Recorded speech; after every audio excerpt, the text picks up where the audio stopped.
No, you're not imagining it. Like John Lennon said, imagine. New luxury homes sometimes feel hollow, empty, soulless, and it's all about soul. And it's not because of the bad craftsmanship or the workmanship. Today we're breaking down 4 major design changes that explain why so many brand new luxury homes here in Charlotte and around the entire country can leave you feeling a little bit uneasy and restless. It's all psychological. It's all in our head, guys. Plus, I'll share some fixes if you already live in one of these homes and want to change it up. Before 2010, most homes had 8-foot ceilings. Now, 9-foot, 10-foot, even 12-foot ceilings are the new standard in Charlotte's luxury builds and countrywide. Now, psychologists call this the cathedral effect. High ceilings encourage abstract, big picture thinking. Think big, big, big, like God. While lower ceilings help with detail and focus. Research from the University of Melbourne found that ceilings that are too high can actually disorient your brain, creating restlessness and distraction, which I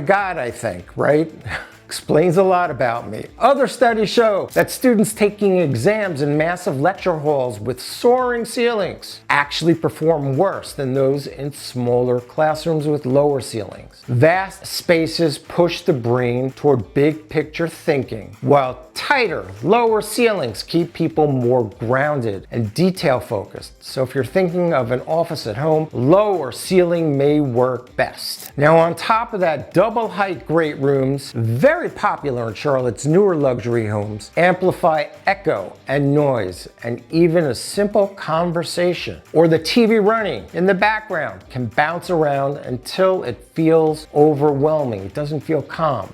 Think of the differences between a cozy little coffee shop here in Dilworth, one of our beautiful neighborhoods, or a warm coffee shop in Helsinki, Finland on a cold winter Saturday, and compare that to the echo chamber of Charlotte Douglas International Airport, an airport. One makes you want to sip your latte and relax, and the other makes you want to grab your carry-on and run. 2 completely different feelings. But ceilings are only part of the story. Let's look at the next big factor, which is open floor plans. Open layouts look great on paper and in listing photos, but in real life, they create what experts call sound bleeding. Now in open plan offices, studies show stress hormones rise and mental fatigue jumps by 25%. Now at home, noise is constant. The blender's roaring, kids are running around and screaming, Fido's scratching away at the floors and at the door, and all the noise travels everywhere. Your brain expects the walls to dampen the sound. When they don't, you stay in a subtle stress mode all day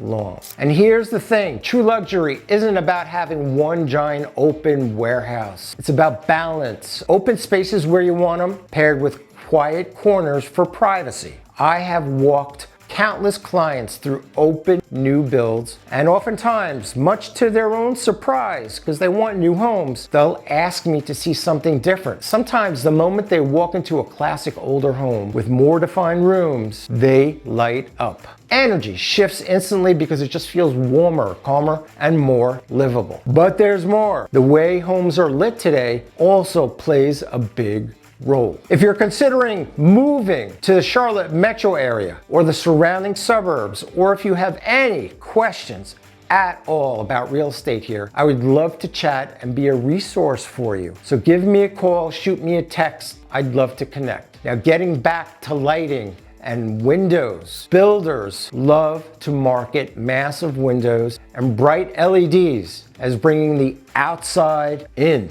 And sure, natural light is wonderful. It's great to have a nice, warm, open house that's lit, especially with Charlotte's sunshine. But your body doesn't just respond to the brightness, it responds to a variety and to placement of lights. A study in the Journal of Environmental Psychology found that layered lighting, lamps over here, sconces, different fixtures at different heights, improved sleep quality and reduced fatigue. Meanwhile, relying only on giant windows and cold overhead LEDs like in my house, they throw off your circadian rhythm. I've had buyers tell me they walk into some new homes and they feel like they're standing in a showroom instead of a living room. But the good news about lights, this is one of the easiest fixes. Modern LEDs allow you to shift color temperature from cool to warm, and a few lamps at different heights, swapping out those bright white bulbs for warmer tones, and you can instantly make your home feel more inviting. Your body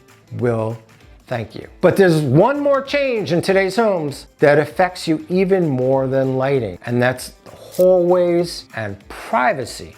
Now, developers call hallways wasted square footage. Psychologists call them transition spaces, like transitioning from the outside to the inside. Crossing a threshold resets your brain and helps you shift gears. Without hallways, every room flows directly into the next, leaving less privacy, more tension, and no real off switch. And here's the big issue in many new builds. The primary suite is often placed right off of the family room or the kitchen. That means your supposed retreat from reality is steps away from the noise of daily life. For buyers who value privacy, especially in the luxury market, this design can feel like a deal breaker. Because of all the above factors, many of my clients light up when we walk into a classic Myers Park, Foxcroft, or Eastover home that was built in the 1900s. Even though they're smaller, the layout feels warmer, cozier, and more grounded. Renovated older homes with separate rooms are being rediscovered because they offer that balance of character and comfort that open concept builds often miss. Now, don't get me wrong, many people love the open floor plans, high ceilings, but many don't. It's proof that bigger ain't always better, and sometimes walls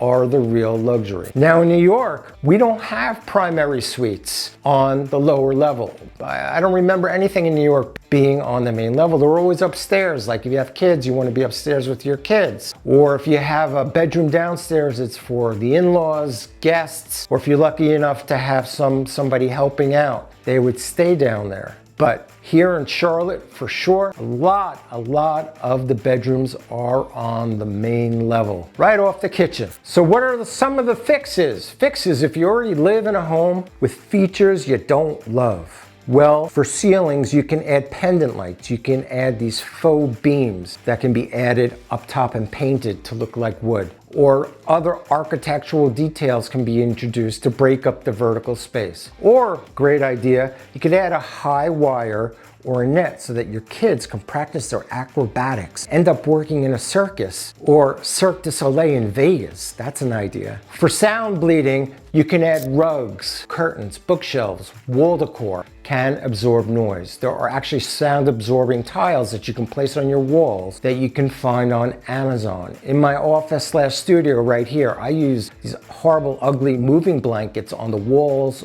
on the floor, over the windows, so I can get the best possible audio without that echo. Because otherwise this room echoes like crazy. For lighting, we already mentioned that you can layer different sized lamps, use LEDs that you can change the color and warmth instead of those harsh overheads. For hallways and privacy, use furniture, shelving to create like a fake transition zone. So here's the question. When was your house built? And how does it make you feel? Please drop your thoughts in the comments below. Thank you so much for watching. And until we see each other again, next time.